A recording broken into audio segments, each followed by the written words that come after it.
안녕하세요. 닥터신의 영성연구소 사회자 홍정원입니다.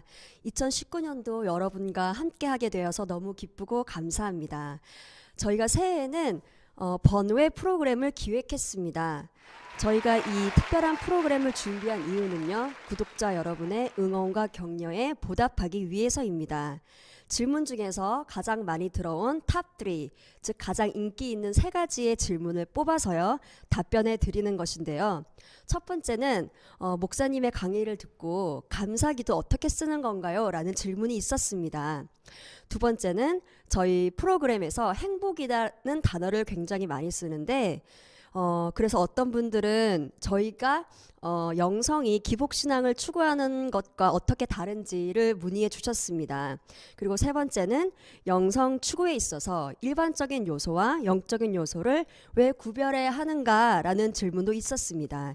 이 3가지에 대해서 저희가 성의 있는 답변 준비했으니까요. 많은 구독 부탁드리고요. 2019년도에도 많은 기도와 참여 부탁드립니다. 감사합니다. 네, 안녕하세요. 저는 닥터신의 영성연구소 프로듀서를 맡고 있는 서경원 전도사입니다. 오늘 특별히 제가 이 자리에 나오게 된 것은 사람들이 이 에피소드들을 볼 때마다 이제 질문들이 생기시는 것 같아요. 근데 그 중에서 몇 가지 질문들을 저희가 추려서 목사님께 질문하고 그리고 답변 듣는 그런 시간을 가지려고 특별히 나왔습니다. 네, 저는 첫 번째 질문을 가지고 나왔는데 목사님, 저희 첫 번째 질문은 감사일기를 어떻게 쓰느냐, 감사일기 어떻게 써야 되냐, 그거에 대한 질문이었거든요. 혹시 네. 답변을 좀 해주실 수 있나요?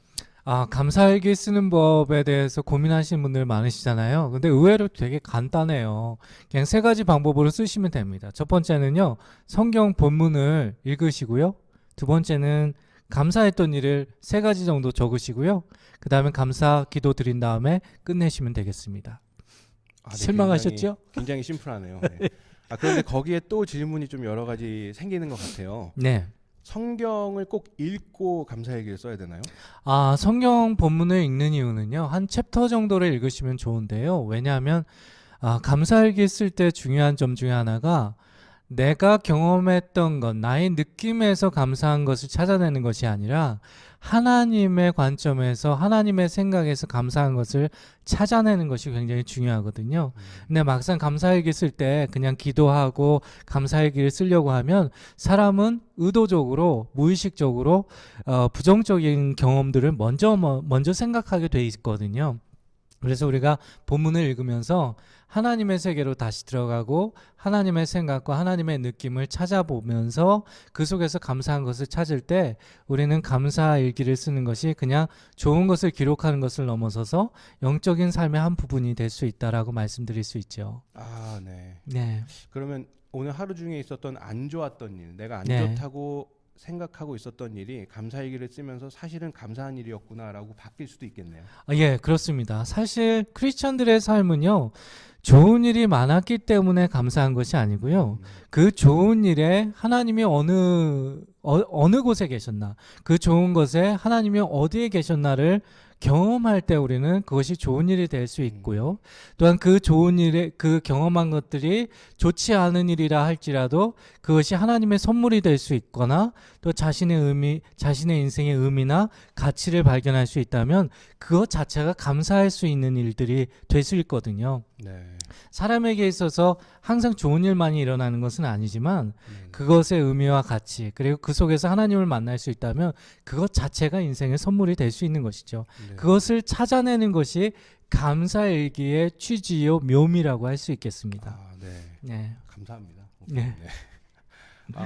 그러면 아까 감사했던 일을 적으라고 했는데 3 네. 가지 정도. 예. 근데 만약에 3가지가 생각이 안 나면 어떡하죠? 감사일기 쓰는 것이 왜 영적인 실천이 될 수 있냐면은요.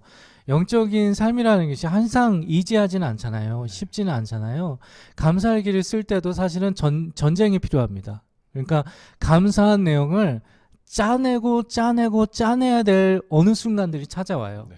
어느 순간에는 너무 이지하게, 그래서 어느 순간에는 감사한 내용이 3가지를 적으라고 했지만 100가지도 넘는 경우도 있거든요. 네. 그냥 막 술술 나올 때가 있어요. 네.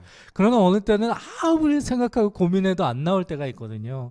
그럴 때는 진짜 영적인 전쟁을 하듯이 짜내야 되는 순간도 있지만 분명히 있다라는 것을 믿으실 필요가 있어요. 왜냐하면 하나님은 살아계시고 우리와 함께 하실 뿐만 아니라 우리를 이끌어 가시기 때문에 네. 거기에는 분명히 선하신 하나님의 흔적이 있다. 그러기에 우리는 아무리 좋지 않은 일이 있었다 하더라도 그 속에서 감사할 것이 있다라는 점이죠. 아, 네. 예, 그러나 어둠의 세력이나 사단은 그것을 아예 보지 못하게 만들고 그래서 우리 인생 자체가 굉장히 어둡고 어떻게 보면 실패자인 것처럼 느끼도록 만들거든요. 네. 거기에 속아서는 안 되겠습니다. 아, 네. 예, 하나님이 우리의 삶을 인도하고 계시다는 그 예. 진리를 다시 한번 생각하는 것만으로도 감사한 일이 되겠네요. 예, 그렇습니다. 예.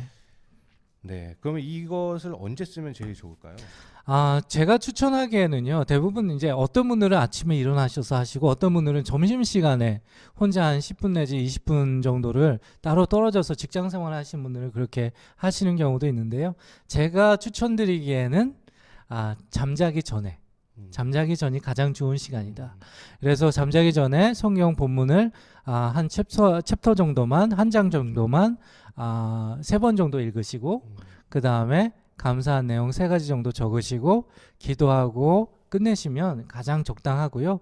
10분 내외로 10분 내지 길어야 15분 내로 하시는 것이 가장 좋다라고 말씀드릴 수 있고요. 사실 이것이 얼마나 우리에게 중요하냐면은요. 삶을 재구성하는데 재해석하는데 큰 도움이 될 뿐만 아니라 이게 성경 말씀을 읽고 또 감사의 기도를 드리고 감사의 내용을 기억하면서 잠이 들었을 때 그것 자체가 마치 우리가 상상했던 것들이 현실이 되는 것처럼 우리 육체와 우리의 마인드에 계속해서 기억이 되고 그것이 열매가 되는 경우가 굉장히 많아요. 그래서 무의식적으로도 유익이 되기 때문에 잠자기 전이 가장 네. 좋은 시간이 아닐까 하는 생각이 예. 듭니다. 감사일기 쓰고 잠들면 예수님 꿈꿀 수도 있겠네요. 그럴 수도 있죠. 예. 네, 목사님 감사합니다. 10분에서 15분이면 사실 그렇게 부담되는 시간은 아닐 것 같고 예. 그렇지만 그래도 시간을 따로 떼어 놓아서 예. 우선순위를 좀 두고 예. 이렇게 매일 이렇게 꾸준히 하면 굉장히 좋은 열매가 있을 것 같다는 그런 생각이 드네요. 예. 제일 중요한 것은 꾸준하게 하는 것. 그러다 보면 내 인생이 하나님 안에서 어떻게 변화해 가는지 그 흔적을 남기고 기록을 살펴볼 수 있다면 그것만큼은 어떻게 보면 좋은 삶을 사는 것이 있을까요? 네, 예. 동감합니다. 네, 감사합니다, 목사님. 질문에 대한 명확한 그런 답변이 되었던 것 같습니다. 예. 네, 다음에 저는 또 출연할 일이 있으면 출연하도록 하겠습니다. 오늘 네. 서조원사님하고 같이 하니까 제가 너무 행복하고 좋습니다. 네, 예. 오늘 감사일기에 적으시기 바랍니다. 예, 알겠습니다. 감사합니다. 감사합니다.